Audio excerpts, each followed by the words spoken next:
Los seres humanos hacen historia y la evolución ha moldeado la naturaleza humana. Una adaptación evolutiva de los Homo sapiens fue construir un rasgo innato de la mente, capacidad de pensar en los estados mentales de otras personas, dando origen a la psicología. La vida intelectual de Grecia comienza en la Edad de Bronce, con una civilización que se derrumbó dejando un vacío denominado la Edad Oscura. Las actitudes y valores de los guerreros griegos son la clave para comprender la mente y el comportamiento, debido a que tenían una concepción heroica de la virtud, donde la única forma de que su psique perdurara era haber tenido gloria en la batalla, alcanzando la inmortalidad.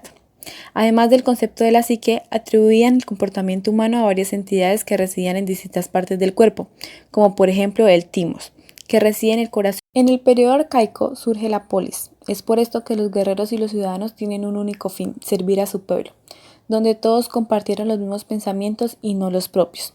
Es por esto que los griegos valoraban la virtud de sofrosine, que es autocontrol, conocerse a sí mismo y nada de exceso, es decir, una persona que se acepta y disfruta los placeres del mundo, pero que no se deja atrapar por ellos. Debido a esto, grandes pensadores como Tales cuestionaban esos pensamientos, por lo tanto decidieron fundar una tradición crítica del pensamiento, para que las ideas se valoraran por sus propios méritos ante los ciudadanos y no porque las impusieran, e inició una línea de investigación física, donde la mente humana no era capaz de conocer la realidad tal y como es, por lo cual decidió buscar la verdad del funcionamiento de la mente. Alcmeón comprende la percepción de los sentidos como un conducto que lleva la información al cerebro e intenta averiguar cómo funciona la sensación, la percepción y el pensamiento, por lo cual se estudia la naturaleza humana y cómo los motivos pueden llevar una vida virtuosa. La psicología tuvo lugar a través de la fisiología y la filosofía de la mente. Platón se preocupó por averiguar cómo es posible el conocimiento y cómo se puede justificar, creando así una rama de la epistemología que dio origen a la psicología cognitiva. Propuso que las ideas existen realmente como objetos no físicos y postuló 3 tipos de almas: alma racional, alma irascible y alma apetitiva. El alma apetitiva es difícil de controlar y se sobrepone sobre las otras. Aristóteles postulaba la forma y la materia. La forma es algo que hace que sea lo que es, definiéndolo y haciéndolo comprensible, y la materia es de lo que está hecho dicha forma. Por lo tanto, la percepción de la mente es la forma de un objeto, no su materia. La psicología era el estudio del alma, por lo cual el alma es la forma de un cuerpo natural con vida en potencia en su interior. El alma es la causa eficiente que provoca el crecimiento, el movimiento del cuerpo y los procesos vitales en general. Por dicha razón, plantea que el alma y el cuerpo son unidos, no se puede trabajar sin el otro. La antigüedad, que es un periodo de tiempo que corresponde desde el año 323 a.C.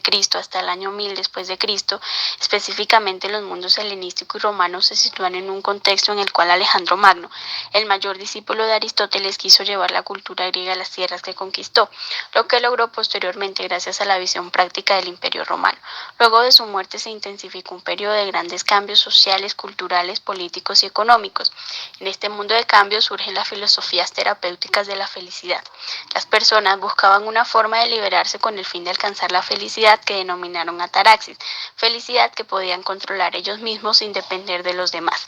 Con esto lo que lograron fue la capacidad de apaciguar su alma, conseguir el autodominio y la posible liberación de los problemas.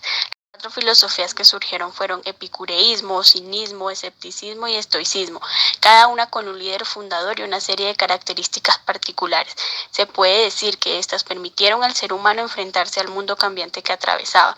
A su vez, a medida se fueron multiplicando, también surgieron nuevas formas de religión, entre estas el gnosticismo y el hermetismo, el neoplatonismo y los cultos mistéricos, con el fin de sustituir a la razón por misteriosas revelaciones como fuente de la verdad, lo que marcó un hito importante dentro de lo que se denominó como el comienzo del cristianismo, cuyos discípulos les era suficiente pensar que Dios era la única causa verdadera de todas las cosas del mundo.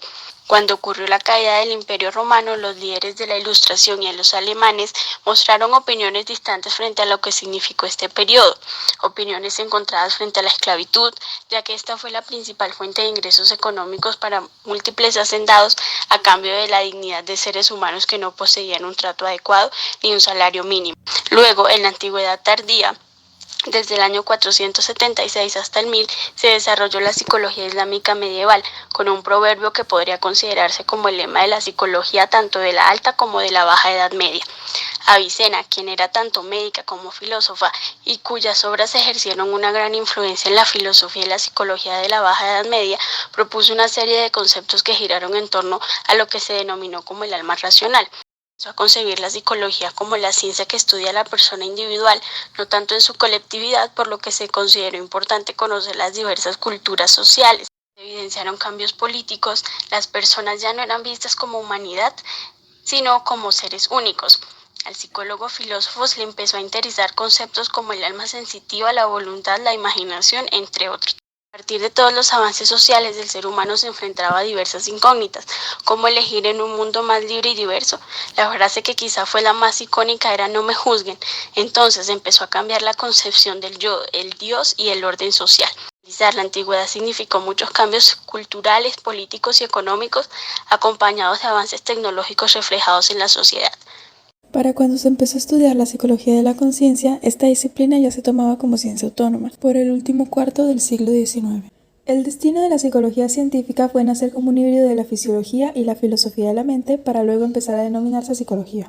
Maximilian Wilhelm Wundt, nacido en Alemania el 16 de agosto de 1832, fue el médico filósofo fundador de la psicología como institución, pues estableció la psicología como una disciplina académica y por tanto se reconoció como una disciplina independiente. Aparte de ser considerado el padre de la psicología experimental o científica, es quien fundó el primer laboratorio científico en el que, bajo introspección, estudia el cuerpo, el cerebro, el sistema nervioso, los estímulos sensoriales y cómo ingresan hasta el cerebro y en especial cómo son recibidos estos estímulos por la conciencia. Edward Titchener, alumno de Wundt, fue junto a este el fundador de la psicología estructuralista, una corriente psicológica teórica y metodológica centrada en el análisis de los procesos mentales a través de la antes mencionada introspección.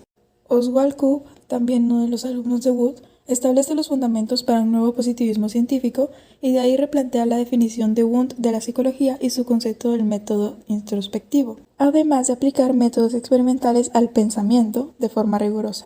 La Gestalt fue una corriente psicológica importante que se opuso a ciertas propuestas de Wundt y de Titchener. Titchener y Kulp intentaron estudiar el pensamiento directamente a través de la introspección sistemática, una exploración de la conciencia más relajada y de carácter más retrospectivo que se asemejaba más al psicoanálisis que a la psicología experimental. Titchener, por ejemplo, dijo que la conciencia o la mente está formada por tres tipos de fenómenos: las sensaciones, los efectos y las imágenes que, al unirse varios de la misma clase, aparecen procesos complejos, mientras que para Wundt la conciencia era un flujo permanente en continua actividad y cambio. Los psicólogos de la Gestalt también estudiaron la conciencia y la conducta, así como la percepción y la resolución de problemas, con el objetivo de convertir la psicología en una ciencia natural y autónoma y completa.